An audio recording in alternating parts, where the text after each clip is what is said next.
Meus irmãos, abram a sua Bíblia, por favor, no livro de Gênesis, capítulo 12. O livro dos Gênesis, capítulo 12.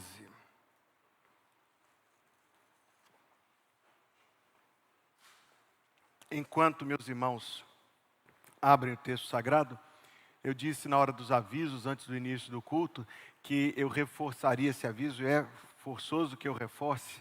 No próximo sábado acontecerá o almoço de confraternização comemorativa ao aniversário de 21 anos da igreja. Não é restrito à membresia. Então, aqueles que têm congregado, têm visitado nossa igreja, são igualmente bem-vindos, assim como os convidados dos membros são igualmente bem-vindos. A única solicitação que fazemos é que, a tempo, até a próxima quarta-feira, confirmem sua participação pelo link que já foi enviado, ou, se você não tem acesso ao grupo de WhatsApp informativo, você pode entrar em contato com a secretaria da igreja, pelo QR Code que está impresso na página 3 do boletim, e ela vai te dar, nossa irmã Aline vai te dar todas as informações que sejam necessárias. O que queremos é a resposta do número para que as preparações sejam feitas a contento, a bastante, a fim de que tenhamos um tempo delicioso no próximo sábado, como cremos que teremos, e domingo também serão muito especiais os momentos de culto na presença de Deus, dando graças pela igreja pela qual somos gratos, dando graças a Deus pela igreja a qual amamos. Eu disse o livro dos Gênesis, capítulo 12, os irmãos se coloquem em pé e nós vamos ler do verso 1 até o versículo de número 9.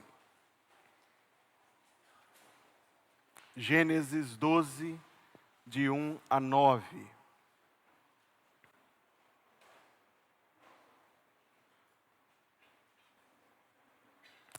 Ora, o Senhor disse a Abrão: sai-te da tua terra, da tua parentela e da casa de teu pai, para a terra que eu te mostrarei.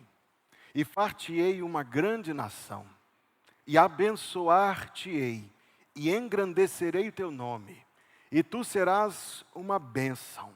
E abençoarei os que te abençoarem, e amaldiçoarei os que te amaldiçoarem, e em ti serão benditas todas as famílias da terra. Assim partiu Abrão, como o Senhor lhe tinha dito, e foi Ló com ele. E era Abrão da idade de 75 anos, quando saiu de Harã. E tomou Abrão a Sarai, sua mulher, e a Ló, filho de seu irmão, e todos os bens que haviam adquirido, e as almas que lhe acresceram em Harã, e saíram para irem à terra de Canaã, e chegaram à terra de Canaã. E passou Abrão por aquela terra, até ao lugar de Siquém, até ao carvalho de Moré, e estavam então os cananeus na terra. E apareceu o Senhor a Abrão e disse: a tua descendência darei essa terra, e edificou ali um altar ao Senhor que lhe aparecera. E moveu-se dali para a montanha do lado oriental de Betel, e armou a sua tenda, tendo Betel ao ocidente e Ai ao oriente, e edificou ali um altar ao Senhor, e invocou o nome do Senhor. Depois caminhou Abrão dali, seguindo ainda para o lado do sul. Que Deus abençoe a leitura da sua palavra para a sua igreja. O povo de Deus diz amém. Pode se assentar, por favor.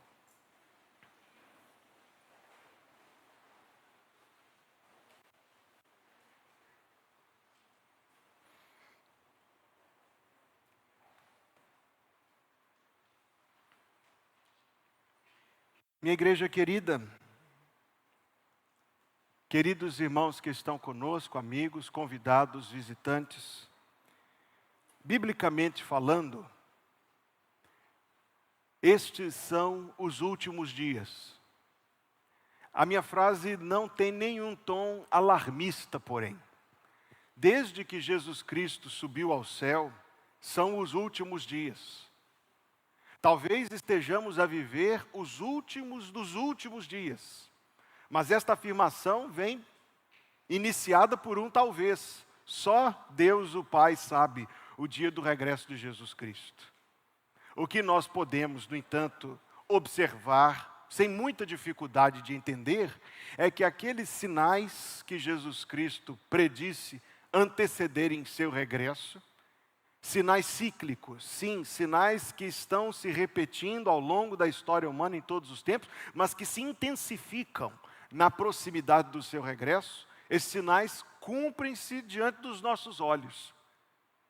Também é verdade que aquele espírito, aquele sentimento, eu uso a palavra espírito no sentido de sentimento, aquele sentimento coletivo que Paulo disse que precederia os dias do regresso de Jesus Cristo, parece estar iniciando, quando os homens têm coceira nos ouvidos, quando abandonam a verdade.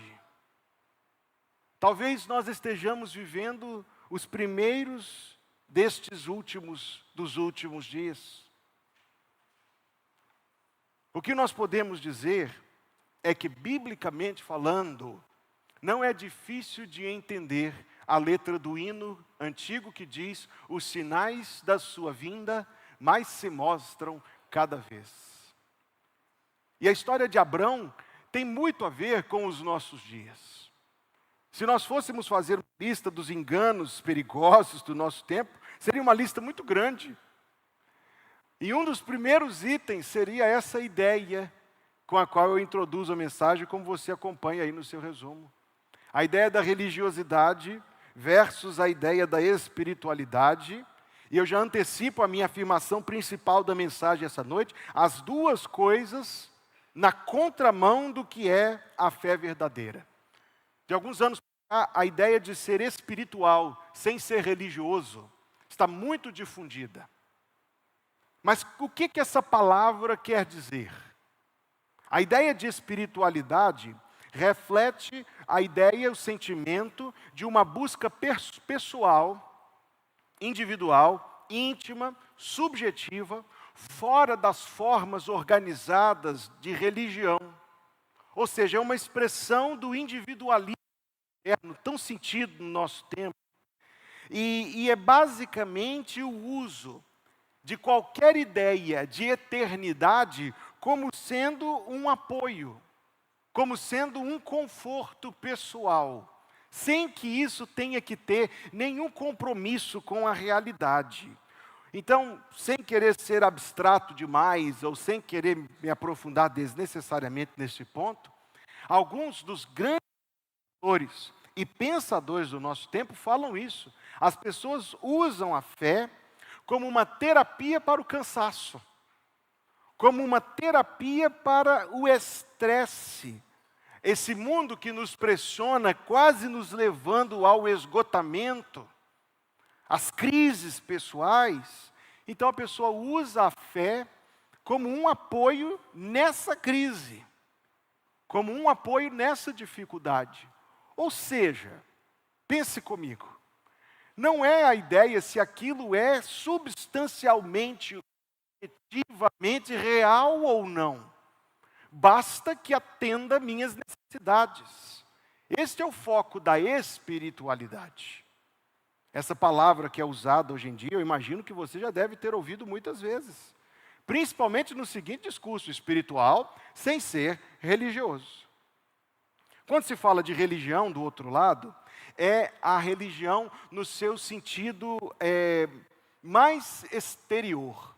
O rito, o cumprimento da obrigação, a satisfação de uma exigência, aquilo que vem imposto por terceiros e que eu cumpro por tradicionalismo, por apego, talvez igualmente por algo subjetivo, sentimental. Ou seja, a visão do nosso tempo, essa é uma ideia muito presente no nosso tempo, é que existem esses dois polos.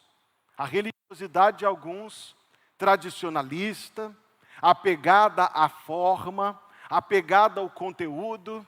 Na prática, quantas vezes você já ouviu: eu nasci nessa religião, eu vou morrer nessa religião?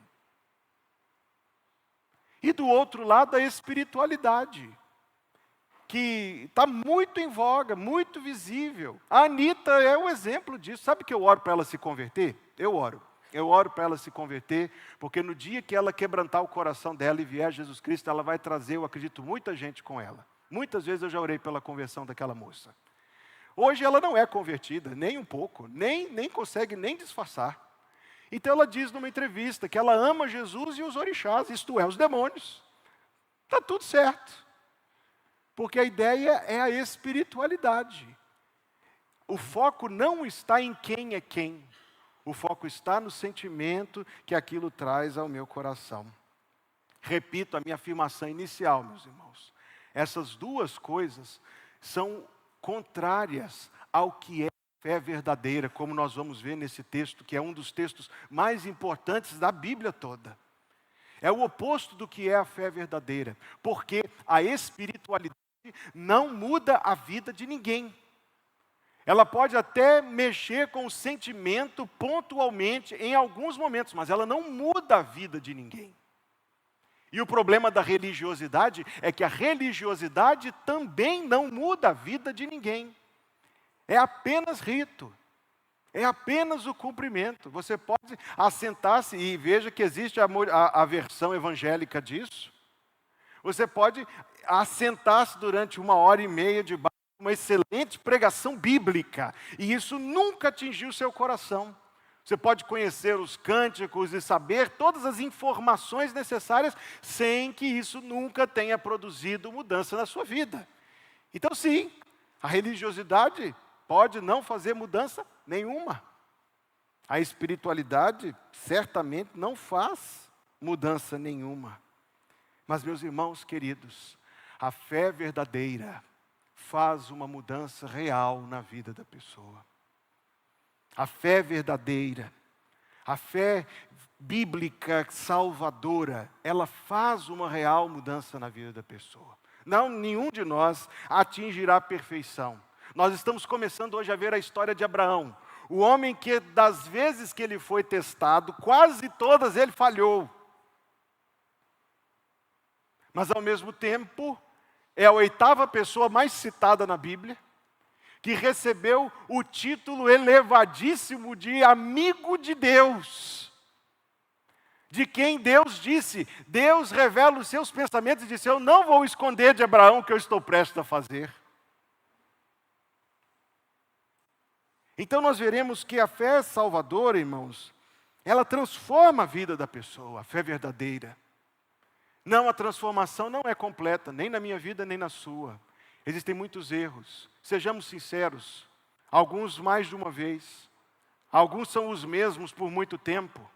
Sejamos sinceros, alguns, por mais que a gente até sinta arrependimento e reconhecimento, que coisa trágica é a habitação do pecado na nossa natureza, porque regressa. Hábitos, não quero focar nisto, mas preciso fazer essa consideração, a história de Abraão não é perfeita. Você lerá Abraão mentindo, Abraão entregando a própria esposa na mão de terceiros para salvar a própria pele, é meio assustador pensar nisso.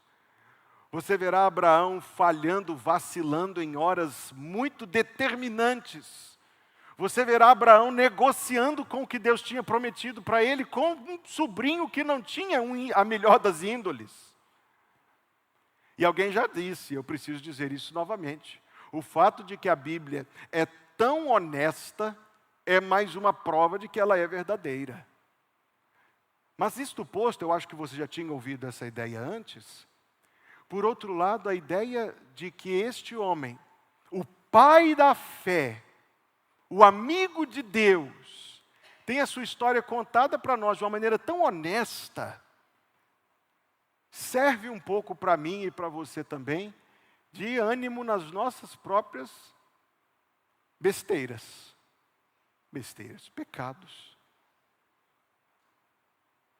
Motivos para descartar-me, ou a ti, ou a Abrão, Deus não teve poucos. Mas quando eu considero isso em minha oração, eu digo, Senhor, motivos para descartar-me não tiveste poucos, mas até hoje não o fizeste, graças a Deus por isso.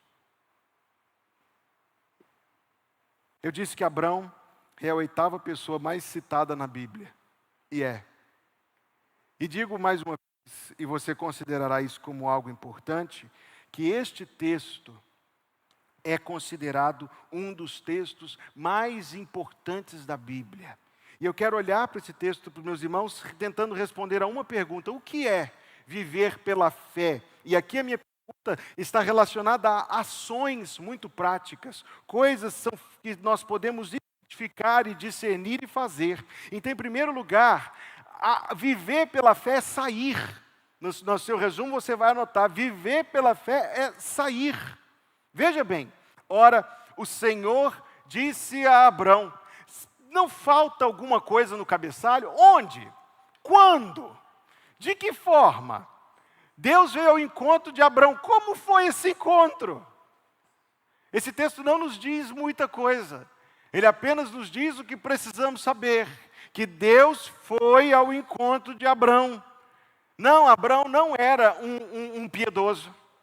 Não pense que Abrão era um justo, que se resguardava da maldade que existia no mundo ao seu redor. Tem 2 versículos aí que você precisa ver, que eu coloquei no seu resumo, Josué 24:2.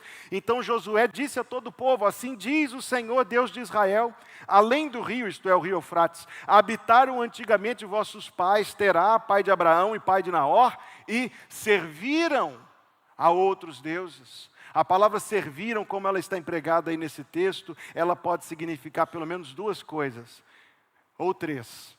Ela pode dizer que Abrão era um devoto de ídolos, ela pode dizer que Abrão era um sacerdote de ídolos, não era só um devoto, era pior, era um sacerdote de ídolos.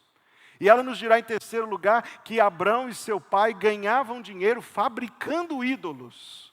O negócio da família era alimentar a idolatria e a busca por falsos deuses. Tudo isso está presente nessa palavra, serviram, está aí na parede da igreja. Serviram a outros deuses, quer dizer oferecer culto, quer dizer ser sacerdote, quer dizer fabricar. E a tradição hebraica diz exatamente isso, a tradição dos judeus, que Abrão era um confeccionador de ídolos, um artesão da idolatria.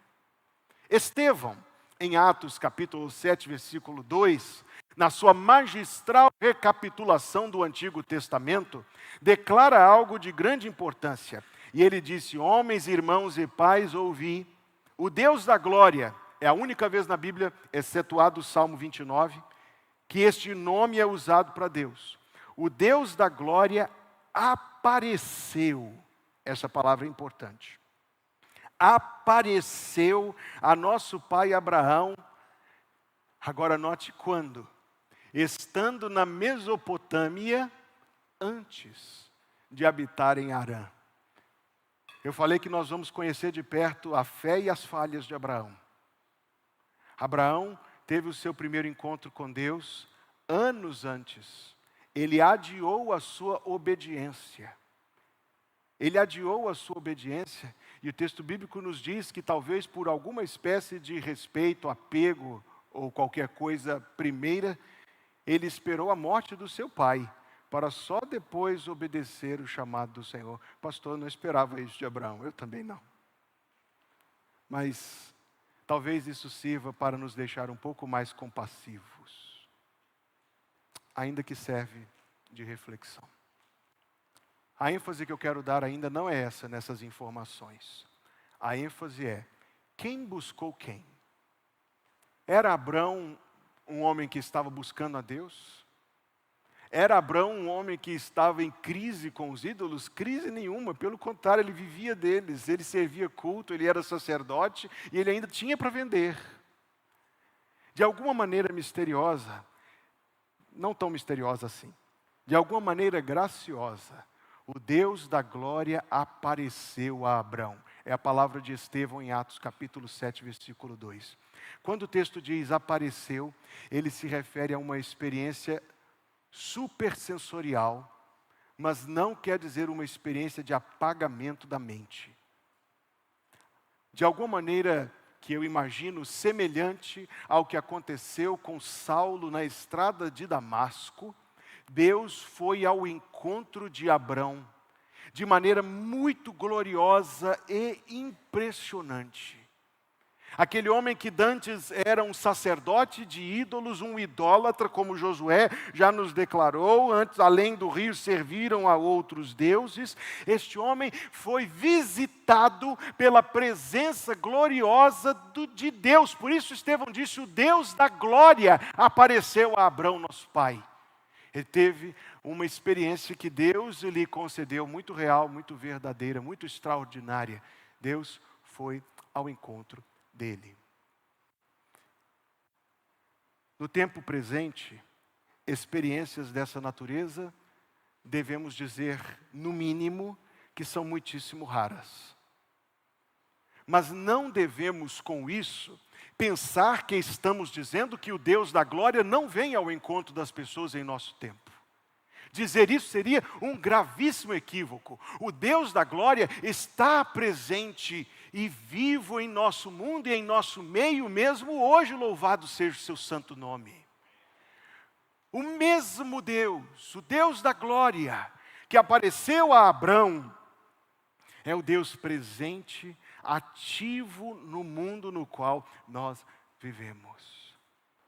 Falta-nos tantas e tantas vezes, e que Deus tenha de nós misericórdia, a percepção da realidade da sua presença. O que me faz lembrar daquela bem-aventurança do Senhor Jesus em Mateus capítulo 5, versículo 9, bem-aventurados os limpos de coração, porque eles, não é o 5,9 então, me equivoquei. Vê se é o anterior, Marcelo. Marcelo é rapidíssimo. Bem-aventurados os limpos de coração. 5,8, obrigado, bati na trave. Bem-aventurados os limpos de coração. Por quê? Eles verão a Deus. Atos 15 diz que a limpeza do coração vem pela fé. A purificação do coração vem pela fé. O Deus eterno será percebido por qualquer um cujo coração seja sensível à voz de Deus. É por isso que a outra vez que o nome Deus da glória é usado, eu disse que ele é usado apenas 2 vezes na Bíblia. Uma em Atos 7, referindo-se ao encontro de Abrão, o encontro de Deus com Abrão. A segunda vez no Salmo 29, quando diz, o Deus da glória fala. Quando nós tomamos em mãos e em coração a boa, a santa, faz tempo que eu não digo, a inspirada, a infalível e a inerrante palavra de Deus. O Deus da glória manifesta-se igualmente. Faz-se conhecido de nós como quem Ele é. Revela-nos sua face, revela-nos sua graça, revela-nos sua justiça, revela-nos sua majestade, revela-nos sua bênção, revela-nos seu favor, revela-nos o caminho pelo qual nós podemos para Ele voltar, o caminho pelo qual nós podemos servi-lo. Tudo isso está aqui, neste livro. Tem uma cópia do livro aí na sua mão? Tudo isso está aí, neste livro que está na sua mão, a face revelada de Deus. Por meio deste livro, você saberá mais sobre Deus do que o pai da fé nunca imaginou saber. Você saberá mais sobre o caráter, sobre as promessas e sobre o plano de Deus, muito mais do que o pai da fé jamais sequer podia imaginar durante a sua vida, cerca de 4.000 anos atrás. O que Deus lhe disse? Sai da tua terra, da tua parentela, da casa do teu pai, para a terra que eu te mostrarei. Do ponto de vista humano, meus irmãos, sabe o que esse convite quer dizer? Dê a Deus para toda forma de segurança a qual você se apega. Vire as costas para toda forma de segurança. Abandone todos os seus apoios. Sair, inclusive, sem que Deus apontasse totalmente o caminho para a terra, veja o verbo que eu te mostrarei. Deus está dizendo, dê o primeiro passo, na hora do segundo eu direi qual é o segundo, em que direção, e depois o terceiro e depois o quarto. Esta palavra quer dizer, ande em total dependência de mim. Ande em total dependência de mim. E foi em total dependência de Deus que Abrão viveu pelos próximos 100 anos. Ele foi um homem extremamente longevo. Esse primeiro encontro aos 75, ele morreu aos 175. Foi em completa dependência de Deus que Abrão viveu. Você já observou, lendo a Bíblia, algumas coisas da vida de Abrão? Abrão era um homem vastamente rico. E todas as pessoas de qualquer qualidade, de qualquer posse do seu tempo, viviam na segurança e no conforto de uma casa de pedras dentro de uma cidade murada, onde havia água, onde havia mercado, onde havia segurança, onde havia outros, onde havia todas as vantagens do mundo moderno. Veja a história do Brasil, o que aconteceu com a geração anterior, dos anos 60, todo mundo foi o êxodo urbano.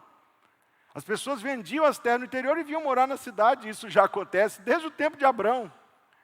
Abrão, um homem vastamente rico, viveu em tendas.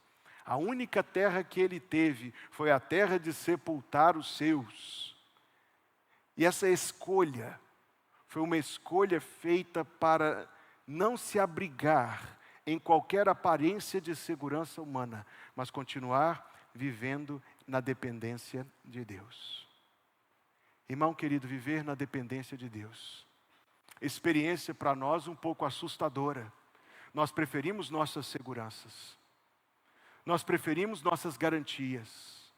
Nós preferimos o nosso planejamento com as nossas organizações todas bem feitas. E de fato, eu não quero ser aqui, não quero dar uma palavra ambígua não. Existe algo bíblico sobre ser organizado, existe algo bíblico sobre ser cuidadoso, existe algo bíblico sobre ser prudente. Sim, inclusive a fim de não cairmos no pecado de tentar o Senhor. Mas existe um ponto em que nosso coração usa disso e vai muito além. E nós não deixamos qualquer espaço, pelo contrário, a experiência de depender de Deus nos põe em crise. A experiência da incerteza, isso é tão real no nosso tempo, não te parece? A experiência da incerteza é talvez um dos maiores temores no nosso tempo.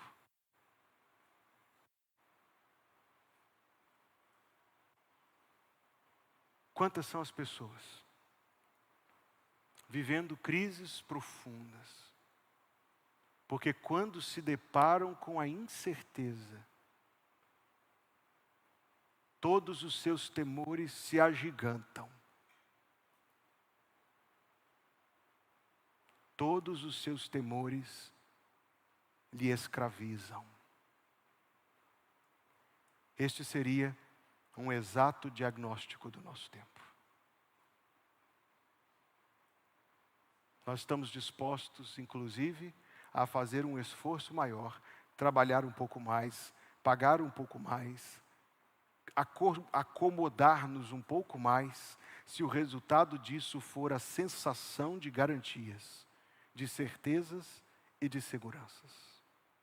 A fragilidade da dependência não é uma posição confortável, não é uma posição que gostamos. Faz sentido para você o que eu estou falando aqui? Veja então na história de Abrão, que a partir da hora em que ele seguiu o seu caminho pela fé, vivendo na dependência de Deus, foi que ele viveu as experiências de conhecer a Deus pessoalmente, realmente, intimamente. É aquele versículo, irmão, provai e vede que o Senhor é bom. Na história de Abrão, ele conheceu a Deus, é o próximo ponto aí no seu resumo, antes da tabela. Ao longo dos anos, Abraão conheceu a Deus mais intimamente. E isso se conta para nós na história bíblica pelos nomes de Deus que lhe foram revelados. Nós sabemos que na Bíblia Deus tem muitos nomes, muito embora seja apenas um e o mesmo eterno Deus. É porque cada nome de Deus ressalta um dos seus aspectos. Cada nome de Deus ressalta uma de suas qualidades, de seus atributos, de suas características. Então no capítulo 12, versículo 1 está escrito: ora, veio o Senhor. Em sua Bíblia isso está em letras maiúsculas, por certo, sim? Este é o jeito em português, é o jeito do abençoado João Ferreira de Almeida de traduzir o nome que ninguém sabe sequer pronunciar. Por isso, se você tem uma Almeida Revista e Corrigida, ou se você já viu uma relíquia chamada Tradução Brasileira, você encontrará lá o nome Jeová. Ora, disse Jeová a Abrão. Se você uma outra Bíblia mais acadêmica, mais técnica, você encontrará o nome Yahvé, que é mais uma tentativa. Não há como afirmar a pronúncia certa. A pronúncia certa desse nome perdeu-se no tempo. Mas o significado é o nome pessoal da Santíssima Trindade. O nome pessoal da Santíssima Trindade. Uma referência à sua eternidade, porque vem da ideia do verbo, vem da ideia do nome eterno, ok? E sua soberania. Ou seja, há um foco posto em quão único e incomparável Deus é. Quão único e quão incomparável Deus é. Por esse nome, quando você chega ao versículo 7, nós lemos, apareceu novamente o mesmo nome, o Senhor a Abrão, e disse, a tua descendência darei essa terra, e o que ele fez? Edificou ali um altar ao Senhor, o mesmo nome que lhe aparecera, e moveu-se dali para a montanha do lado oriental de Betel, e armou a sua tenda, tendo até o ocidente, Ai ao oriente, e edificou ali um altar ao Senhor, e invocou o nome do Senhor. E durante alguns anos de sua vida, portanto, Abraão relacionava-se com Deus por meio desse nome, do nome Senhor. Mas nós chegamos, alguns anos depois, a uma experiência em que Abraão conheceu outro homem que cria no mesmo Deus que ele, rei de Salém, cujo nome era Melquisedeque. E lá lhe foi apresentado o nome El Elyon, que por sua vez significa o Deus Altíssimo. Tome nota, El Elyon significa Deus Altíssimo. Abraão identificou, isso ele usa o mesmo nome, o Senhor, no versículo 22 do capítulo 14, ele diz, o Senhor, o Deus Altíssimo. Aos 99 anos de idade, o texto bíblico nos diz que Deus foi ao encontro dele e disse, eu sou El Shaddai, o Deus Todo-Poderoso, anda na minha presença e ser perfeito. E esse nome é muito oportuno, porque Deus estava prestes a dizer a um casal de idade muito avançada que lhes daria um filho, milagre total, completo. Mas ele se apresentou dizendo, eu sou o Deus Todo-Poderoso. Idade, biologia, não são limites para as determinações do meu agir. E quando viveu a crise mais aguda da sua vida, no alto do monte Moriá, Abrão chamou o Senhor de Jeová Jiré. Deus proverá, o Deus provedor, o Deus que provê. Você entende algo para nós aqui, querido irmão? Entende algo para nós aqui? Andar com Deus é sair de seguranças humanas. Andar com Deus é sair de planejamentos nossos. Abrir mão de nossas garantias, de nossos apoios humanos, para irmos ao encontro de Deus. Cada um desses nomes foi conhecido por Abrão numa crise drástica da vida. Talvez o último nome mais do que qualquer outro, quando Deus proveu um substituto para o seu filho Isaque. Será que faz sentido para você eu dizer que eu penso que os nomes de Deus revelados na Bíblia tornam-se reais na minha experiência e na sua, nas dificuldades, nas crises e nas provações? Quando nós somos postos à prova, na condição de depender de Deus. E aí nós vivemos as palavras do mesmo versículo, provai e vede que o Senhor é bom. Então algo deixa de ser mera teoria, versículo sabido, para ser algo vivido, experimentado, em que você pode dizer, sim, eu sei, eu conheço Deus. Mas e quantas vezes isso é antecedido por uma crise? Quantas vezes isso é precedido por uma grande dificuldade, por um quebrantamento de coração que nos leva a este encontro real e pessoal com Deus? Eu dei uma vez aqui na EBD da igreja, acho que foi em 2022, uma aula sobre os nomes de Deus. Foi um momento tão bonito, vive na minha memória. Quando eu falava sobre o nome Jeová Rafá, o Deus que te sara. Àquela hora, eu pedi que levantasse a mão, que todos fechassem os olhos e levantassem as mãos todos, que já viveram uma experiência de cura, ou sua própria, ou de terceiros, em resposta à oração. Repitamos a experiência. Fechem os olhos, por favor, queridos irmãos. Se você já foi curado por Deus, ou já recebeu uma cura da parte de Deus em resposta à oração, levante bem alta a sua mão, por favor. Agora todos vejam ao redor quantas mãos se levantaram. Glória a Deus por cada mão que se levantou, amém? A enfermidade é sempre uma experiência quebrantadora.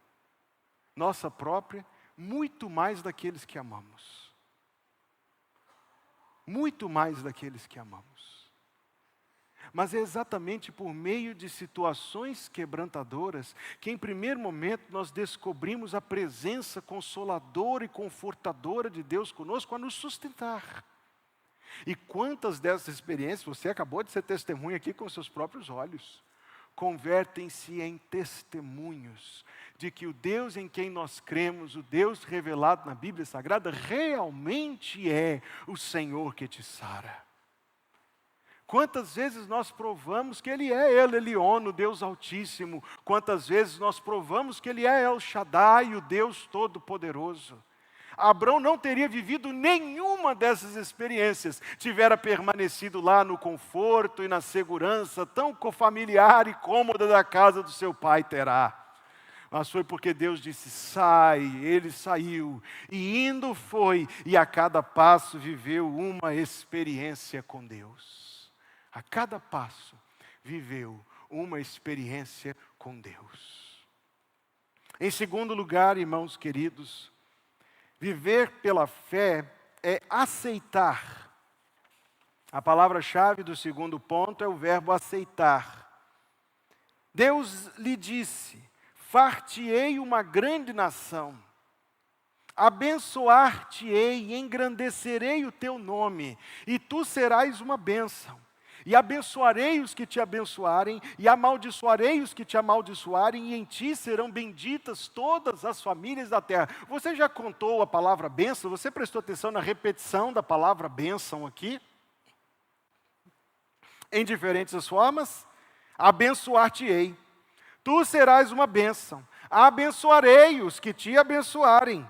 E amaldiçoarei os que te amaldiçoarem, e em ti serão benditas 5 vezes todas as famílias da terra. Em poucas palavras, 5 vezes Deus está dizendo a Abraão, eu vou te abençoar. Eu te abençoarei de uma maneira incomum, de uma maneira maravilhosa. Eu te abençoarei, eu te abençoarei. Bênçãos incontáveis, bênçãos sobre bênçãos, eu te abençoarei. Eu pergunto, como alguém poderia merecer tais promessas? O que esse sacerdote de ídolos, fabricante de ídolos, fez? Porque o que ele fez eu quero fazer também. Como alguém pode merecer receber isso de Deus? Você observou que não tem nenhum se, não tem nenhum desde que, não tem cláusula nenhuma. Ele apenas disse, eu te abençoarei. E vou te abençoar tanto que tu serás uma bênção. E vou te abençoar tanto que quem te abençoar será bendito. E vou te abençoar tanto, Abraão, mas tanto, que todas as famílias da terra serão benditas em ti. Eu te darei uma bênção do tamanho da humanidade, do tamanho do mundo. Ora, é muita bênção. Como alguém pode merecer tais promessas? A resposta é, queridos, é a graça de Deus. Amém? É a graça de Deus. A graça é quando Deus é bondoso com quem não merece a sua bondade. A graça é quando Deus estende o seu favor sobre quem não merece o favor de Deus. E é isso que faz da graça a graça. Mas o versículo 4 nos diz que assim partiu Abrão, como o Senhor lhe tinha dito, e foi logo com ele. Olha um problema aí, eu não vou falar disso agora. E era Abrão da cidade de 75 anos quando partiu de Harã. E o que é aceitar essa graça? Não havia se, não havia desde que, não havia condições, havia apenas um propósito determinado. Mas havia uma ordem, sai. Havia uma ordem, sai. Esta ordem, meus irmãos, nos ensina que aceitar a graça é sujeitar-se a Deus. Tem um versículo que não está aí no seu resumo, por isso você acompanhará em Gálatas capítulo 3. A carta aos Gálatas é relativamente curta, composta por apenas 159 versículos, 149 versículos, e ao mesmo tempo, Abraão, já o seu nome mudado, é citado 9 vezes nessa carta, das quais 8 no capítulo 3. Eu desejara ler todo o capítulo, não o farei por questão do tempo, mas veja o que diz o versículo 8. Ora, Gálatas 3:8.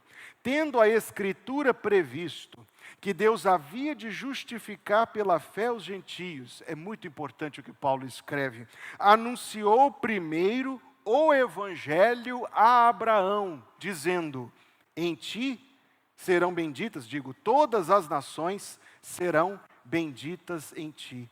A bênção que Deus tinha para Abraão não eram muitos camelos.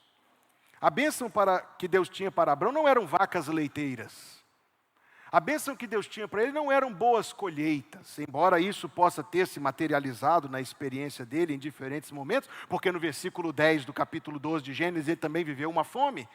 A bênção que Deus tinha prometido a ele era a grande bênção das bênçãos, Jesus. Esta foi a bênção que Deus prometeu a Abrão.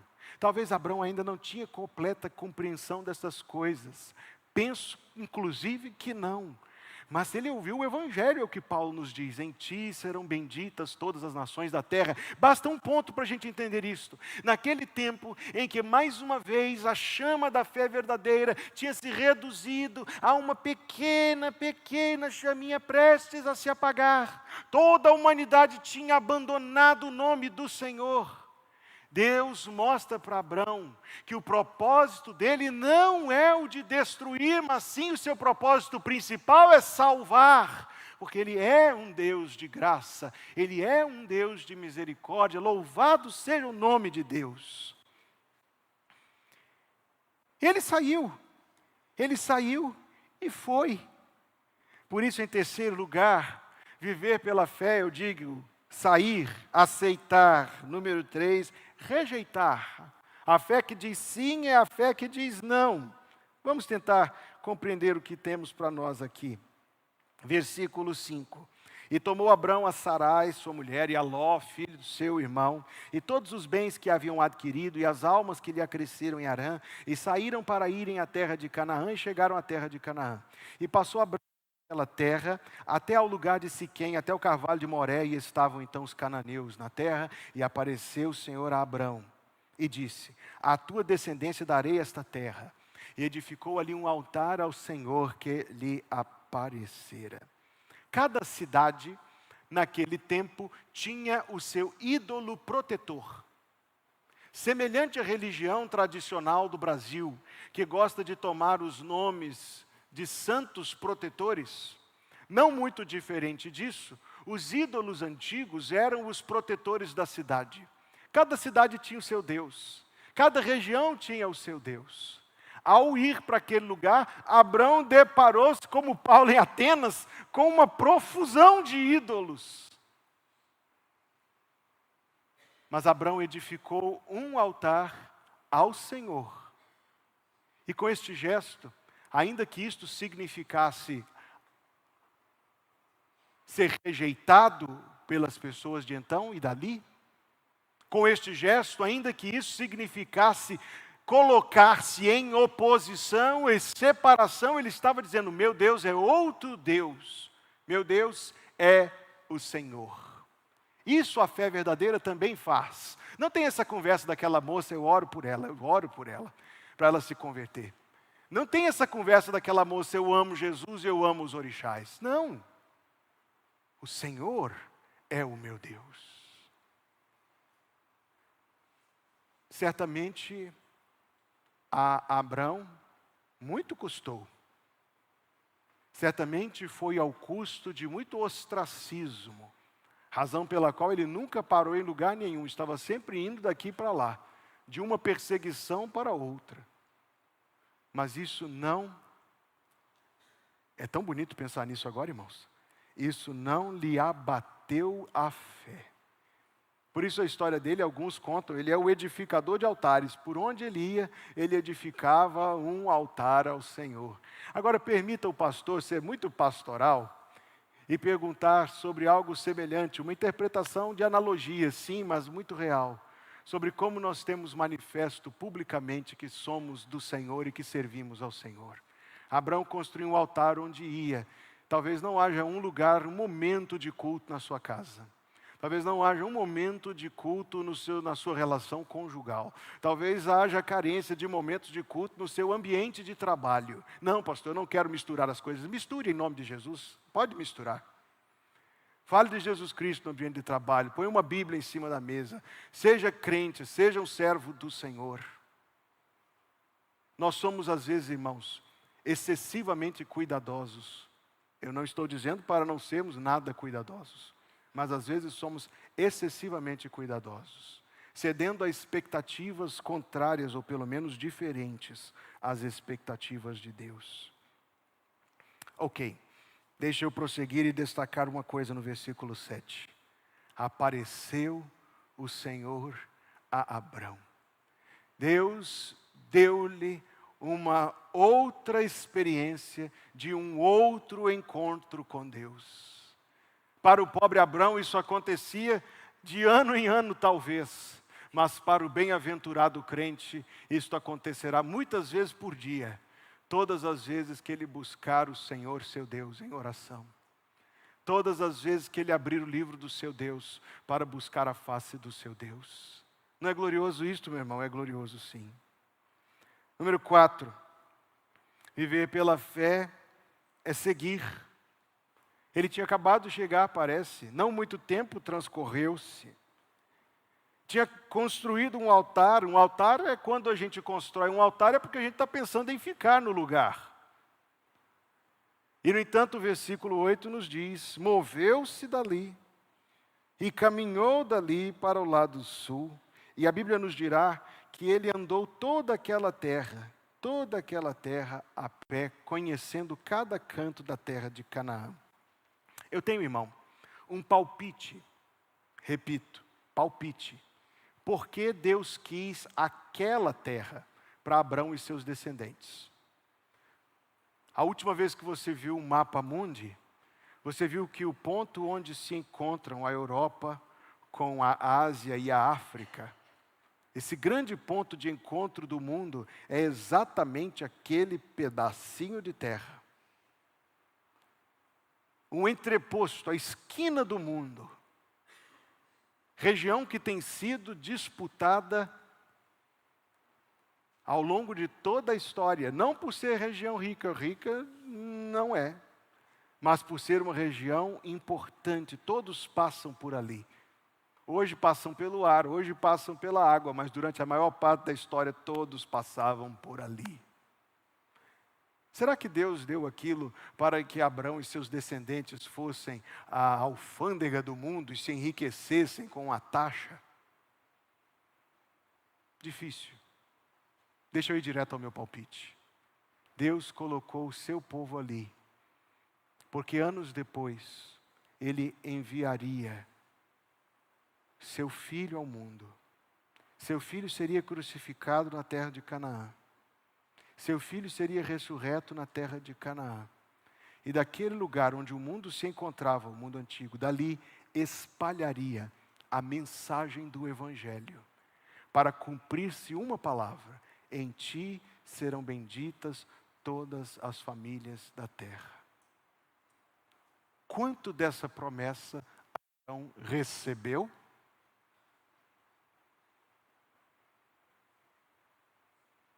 Ele é um daqueles de Hebreus 11 que viu de longe as promessas, abraçou-as pela fé, nunca foi dono de 1 centímetro quadrado de terra, e ao mesmo tempo viveu para ser o amigo de Deus, o pai da fé.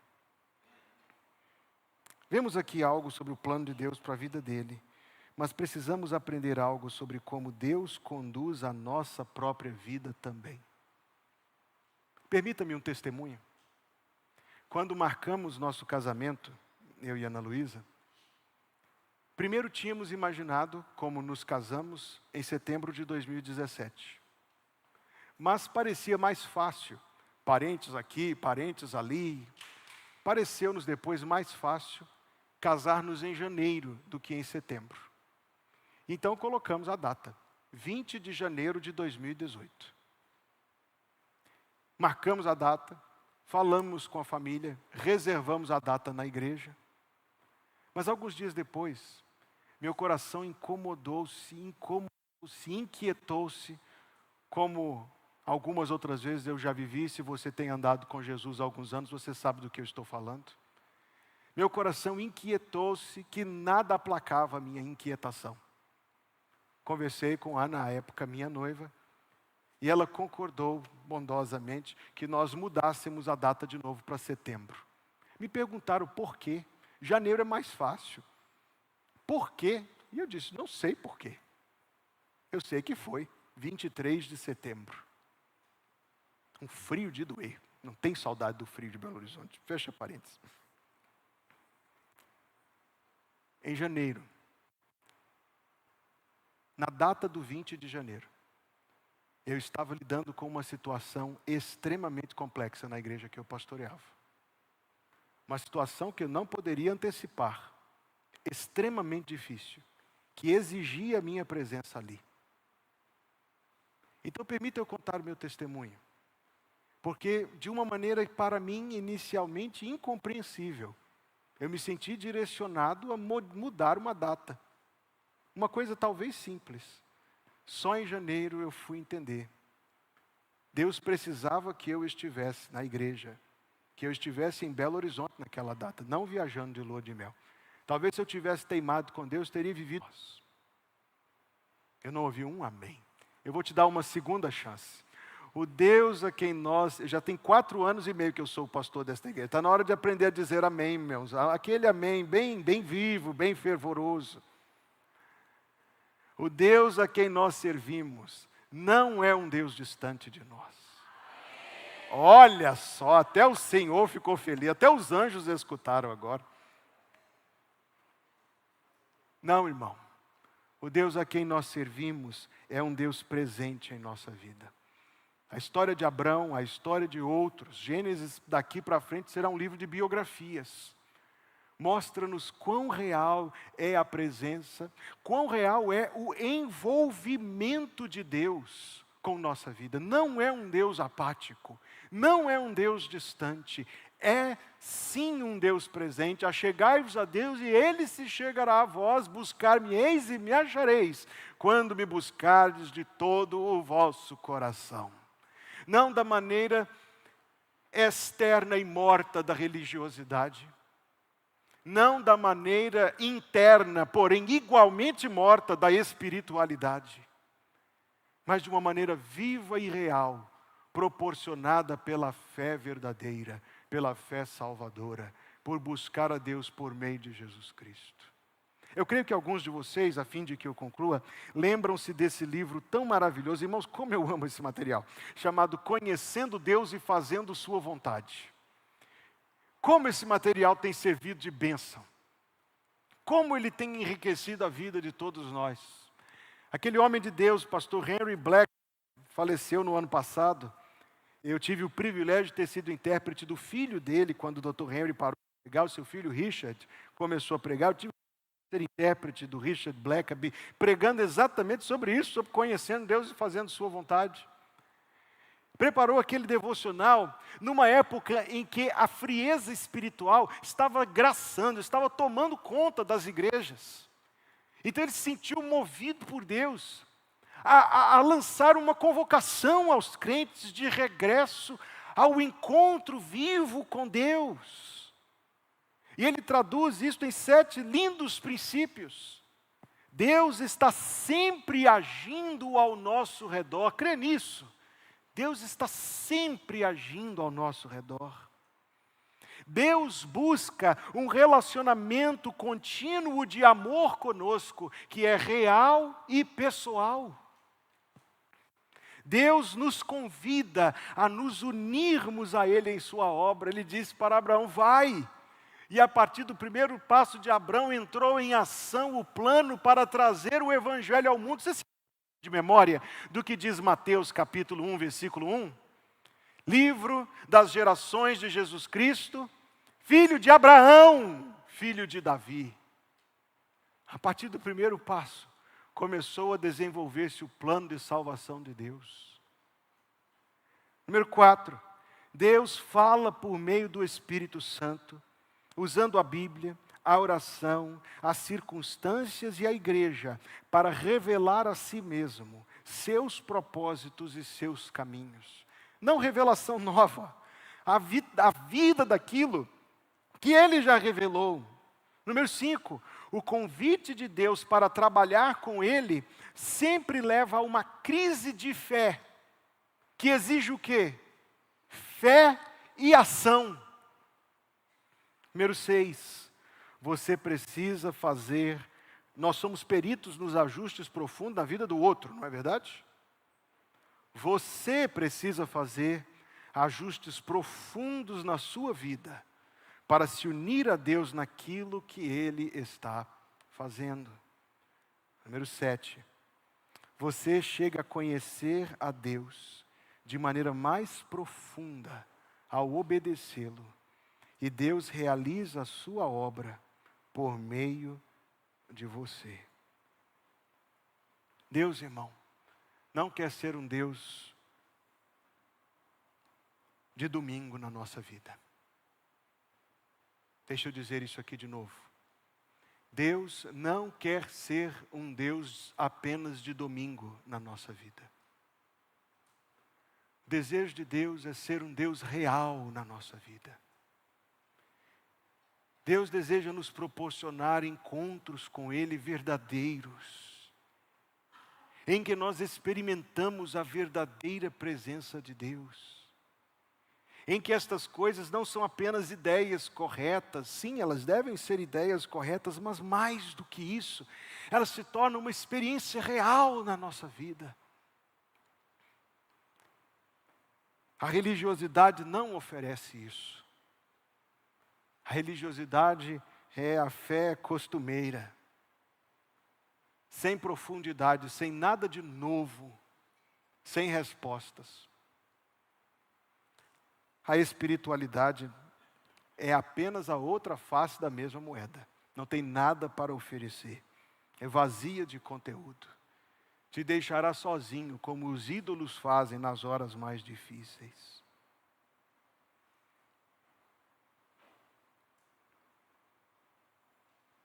Será que Deus pode ser conhecido? Abraão diz sim. Será que Deus permite, será que é possível experimentar a realidade de Deus? Abraão diz que sim. Será que é possível ter comunhão com Deus que é eterno, infinito? Sim, diz Abraão. Será que isso faz diferença na vida? Sim, diz Abraão, cujo nome Deus mudou para Abraão. Irmão, irmã, amigo, amiga, conhecer a Deus, isso é o que faz diferença na vida. Você tem conhecido a Deus? Ou é só religiosidade e espiritualidade? Você tem conhecido a Deus? Você conhece um pouco mais sobre quem Deus é do que um ano atrás? Sua comunhão com Deus está mais íntima do que um ano atrás? Está mais santa do que um ano atrás? Irmãos queridos, se essa história de Abrão nos dirá uma coisa essa noite, ela nos dirá aquele versículo de Jeremias: buscar-me-eis e me achareis quando? Quando me buscardes de todo o vosso coração. Senhor Deus e Pai, como é bela a tua palavra, Senhor, na qual tu te revelas a nós. Dá, Senhor Deus, a todos nós um coração que seja capaz, ó Deus, de discernir a vontade de Deus e de fazer a vontade de Deus. Dá-nos, Senhor Deus, um coração obediente. Dá-nos, Senhor Deus, um coração fiel. Dá-nos, Senhor Deus, que tenhamos graça para andar na tua presença, para fazer a tua vontade e para servir o Senhor. Dá-nos, Senhor, a bênção de te conhecer e de continuar caminhando contigo e conhecendo a ti. E que assim seja a tua bênção sobre todos nós pedimos em nome de Jesus. Que a graça de nosso Senhor Jesus Cristo, o amor de Deus, o nosso Pai que está nos céus, e a comunhão do Espírito Santo, seja com todo o povo do Senhor, dia a dia, até ao dia em que Jesus virá para nos buscar. E que assim seja, em nome de Jesus, o povo de Deus diz: amém.